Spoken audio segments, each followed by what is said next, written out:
Halo, perkenalkan nama saya Bartolomeus Samho. Saya bekerja sebagai dosen di Fakultas Filsafat Universitas Katolik Parahyangan. Di antara mata kuliah yang saya ajar atau yang saya ampu di Unpar, khususnya di Fakultas Filsafat Unpar, adalah fenomenologi agama. Sejak tahun 2001 sampai sekarang saya mengampu mata kuliah tersebut. Saya senang mengajar atau sebagai dosen, meskipun cukup banyak mata kuliah yang diberikan kepada saya.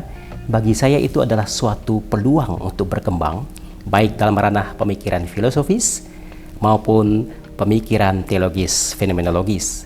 Itulah yang menantang bagi saya, karena bagi saya semakin saya diberi kepercayaan untuk mengajar, semakin saya tertantang untuk mengaktualkan potensi-potensi saya dalam menggali ilmu pengetahuan.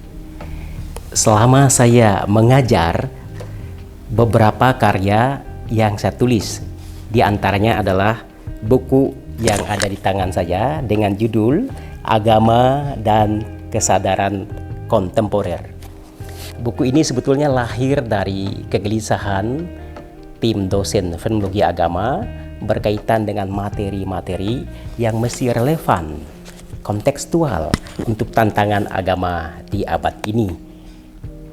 Perlu, saya kira, agama itu dipahami tidak sekadar murni relasi vertikal dengan yang ilahi, atau seakan-akan itu hal-hal yang berkaitan dengan yang suci saja. Kita perlu memahami agama dalam praksis kehidupan untuk menyikapi hal-hal yang nyata, yang aktual. Misalnya, apa makna kurban, apa makna puasa, apa makna doa, apa makna kita bekerja sama lintas agama. Beberapa tema yang menarik dalam buku ini justru menantang kita untuk memahami pentingnya dialog antar umat beragama, diperdalam, dipercanggih, tidak hanya sebatas tekstual, tapi kontekstual, masuk dalam kegiatan keseharian umat beragama, apapun agamanya. Dengan demikian, agama tidak lagi dipahami sebagai hal-hal yang sangat dogmatis, seakan-akan ranahnya ke dalam diri saja, urusan saya dengan Tuhan, tapi agama mesti kita maknai dalam konteks kehidupan sebagai kekuatan, sebagai energi untuk membangun kehidupan yang lebih baik.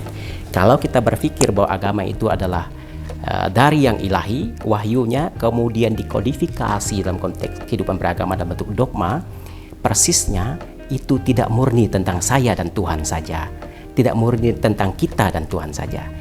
Ada urusan horizontal yang harus kita pikirkan bersama-sama supaya agama itu berdampak positif, konstruktif untuk kehidupan manusia di Indonesia, di dunia. Kita patut bersyukur bahwa sampai hari ini di Indonesia orang suka beragama, senang beragama, memilih untuk menganut agama tertentu.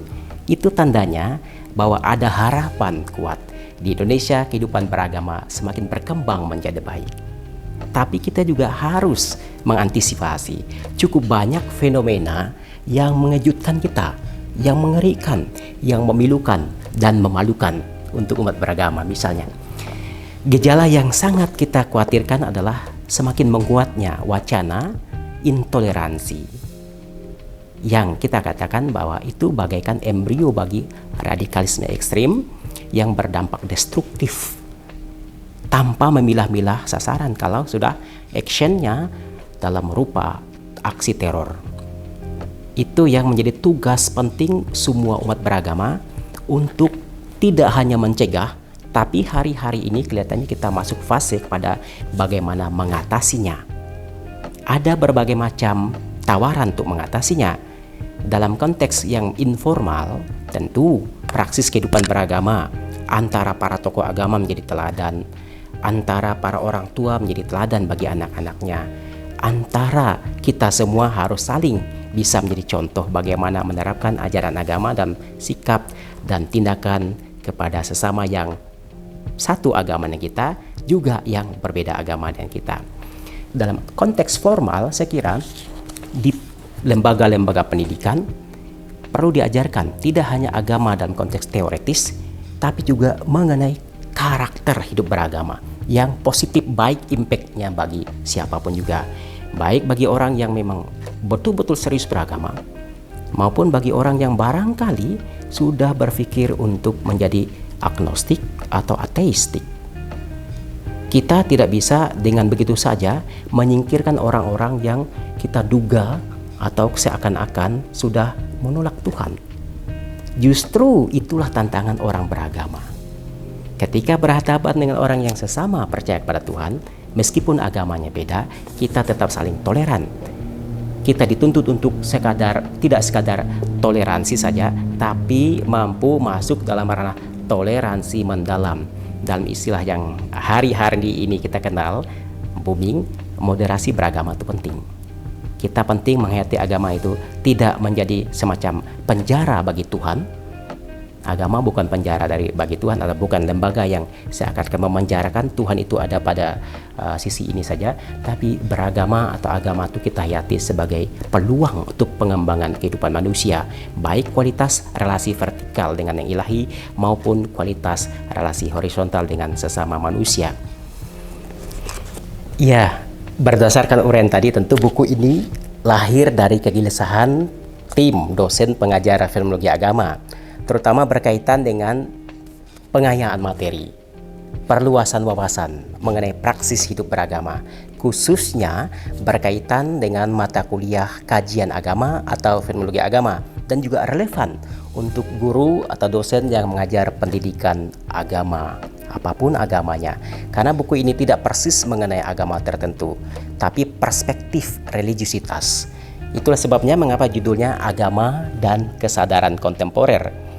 Saya kira ini penting dibaca, didalami, diinterpretasi, dibedah oleh orang-orang yang mengkaji agama. Karena memang gejala agama atau fenomena hidup beragama hari-hari ini menunjukkan bahwa praksis hidup beragama itu tidak sedang baik-baik saja. Kita menyaksikan adanya intoleransi, adanya radikalisme ekstrim.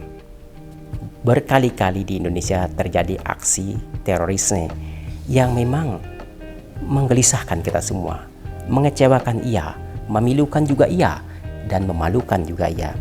Terorisme karena sasarannya tanpa memilah-milah siapapun juga merupakan ungkapan kehidupan beragama yang patut kita sesali. Itu merendahkan derajat kemanusiaan. Kemanusiaan dimanapun juga akan menjadi terpuruk dan hancur kalau terorisme tidak segera kita sikapi dengan baik, terutama berkaitan dengan bagaimana agama mestinya kita ajarkan kepada generasi selanjutnya. Dengan demikian, kehidupan beragama akan menjadi kehidupan yang memberikan keberuntungan bagi siapapun juga, bagi umat manusia secara keseluruhan. Buku ini relevan sekali untuk menyikapi fenomena agama yang tidak sedang baik-baik saja. Buku ini dapat diperoleh, dapat dipesan, dapat dibeli di penerbit Canisius. Tersedia e-booknya juga. Silakan memesan. Selamat membaca dan terima kasih.